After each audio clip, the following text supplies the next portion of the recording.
नमस्कार.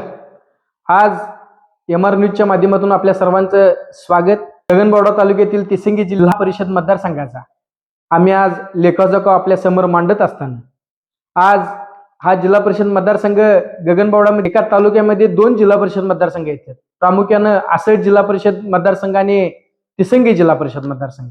या तिसंगी जिल्हा परिषद मतदारसंघाचा आम्ही लेखाजोखा आपल्या समोर मांडत असताना आज या जिल्हा परिषद मतदारसंघामध्ये 14 ते 15,000 मतांचा मतदारसंघ आहे. यामध्ये प्रामुख्यानं 2 पंचायत समिती गण येतात. त्यामध्ये तिसंगी पंचायत समिती आणि आसंडोली पंचायत समिती. यामध्ये आज जिल्हा परिषद मतदारसंघाचा विचार केला तर यामध्ये आजपर्यंत सुनंदा बाजीराव पाटील, भगवान पाटील सर तिसंगीचे, यानंतर मेघाराणी जाधव आणि त्यांच्यानंतर पुन्हा भगवान पाटील सर यांनी या मतदारसंघाचं प्रतिनिधित्व केलं. हा मतदारसंघ एकेकाळी पी.जी. शिंदे गटाचा बालेकिल्ला म्हणून या कोल्हापूर जिल्ह्यात या मतदारसंघाची ओळख होती. पण 2017च्या निवडणुकीपूर्वी या मतदारसंघाला दृष्ट लागली असं म्हटलं तरी वावगं ठरणार नाही. त्याचं कारण पी.जी. शिंदे गटाचे सरसेनापती भगवान पाटील सर हे काँग्रेसच्या गोटात दाखल झाले आणि 2017ची निवडणूक त्यांनी पी.जी. शिंदे यांच्या विरोधात लढवली आणि या गुरु शिष्याच्या लढतीत भगवान पाटील सरांनी बाजी मारली आणि तिथून पुढे हा पहाडासारखा असणारा पी.जी. शिंदे गट या गटाचे एक एक बुरुज ढासळत गेलं असं म्हटलं तरी नक्कीच.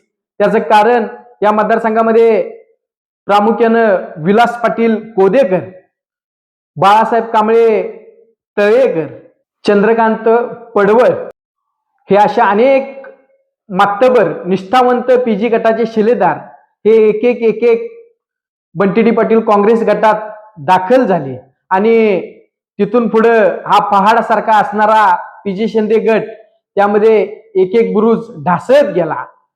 या परिस्थितीला सामोरं जात या गगनबावडा तालुक्याची खिंड पी.जी. शिंदे गटात जे 4 निष्ठावंत शिलेदार होते त्यांच्या सोबतीनं पी.जी. शिंदे आणि एकनाथ शिंदे हे लढत राहिले. तिसंगी जिल्हा परिषद मतदारसंघ महिलांच्यासाठी खुला झाला आणि कल्पना एकनाथ शिंदे यांच्या रूपानं या पी.जी. शिंदे गटाला उभारी मिळणार का हे येत्या 5 तारखेला कल्पना एकनाथ शिंदे भाजपाची घेतलेली उमेदवारी आणि आमदार चंद्रजित नरके गटाने दिलेली साथ यामुळं येत्या 5 तारखेला नक्कीच या पी.जी. शिंदे गटाला उभारी मिळणार का हे आम्हाला समजेल. यांच्या विरोधात काँग्रेसचे बंटी पाटील यांचे खंदे समर्थक म्हणून विलास पाटील कोदेकर यांच्या कन्या ॲडव्होकेट सोनाली विलास पाटील या रणांगणात आहेत. ही लढत दुरंगी असली तरी ही लढत कोल्हापूर जिल्ह्याच्या पटलावरची एखादा गट नव्या उंचीवर नेण्यासारखी ही लढत आहे. स्वर्गीय लोकनेते महादेव हरी शिंदे यांची पुण्याई कामाला येणार का संस्थांच्या माध्यमातून उभा केलेला डोलारा साथ देणार हे येत्या 5 तारखेला नक्कीच समजेल. यामध्ये प्रामुख्याने सहकार समूहाचं जाळं डॉक्टर डी.वाय. पाटील सहकारी साखर कारखाना आहे. डी.वाय. पाटील सहकारी साखर कारखान्याचे 5 विद्यमान संचालक या मतदारसंघामध्ये आहेत. याचबरोबर या मतदारसंघातील बराच कर्मचारी वर्ग या सहकारी साखर कारखान्यामध्ये कार्यरत आहे. यावरच काँग्रेस पक्षाची भिस्त राहणार. त्याचबरोबर विलास पाटील कोदेकर यांनी उभा केलेली कोल्हापूर बहुउद्देशीय सेवा संस्थेच्या माध्यमातून अनेक कर्मचारी आणि त्यांनी केलेला संस्थेच्या माध्यमातून गोतावळा हाही त्यांना निर्णायक ठरणार आहे. गगनबावडा तालुक्यात शिंदे गट हा सर्वसामान्यांची जाण असणारा गट म्हणून या मतदारसंघात ओळख आहे.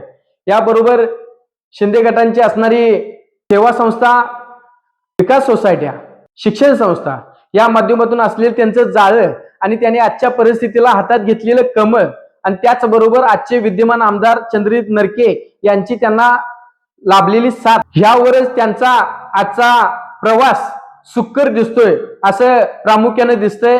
एकंदरीत तिसंगी जिल्हा परिषद मतदारसंघाचा विचार केला तर या सहकारी संस्थाच्या जाळ्यात पी.जी. शिंदे गट अडकणार का अभिमन्यू सारखं या चक्रव्यूहातून अलगद बाहेर पडणार हे येत्या 7 तारखेला या गगनबावडा तालुक्यातील तिसंगी जिल्हा परिषद मतदारसंघातील मायबाप जनता दाखवणार हे मात्र नक्की. धन्यवाद. अशाच आमच्या नवनवीन जिल्हा परिषद मतदारसंघाचा लेखाजोखा पाहण्यासाठी आमच्या MR न्यूजला सबस्क्राईब करून लाईक करा आणि आमचे व्हिडिओ नक्की शेअर करा. धन्यवाद.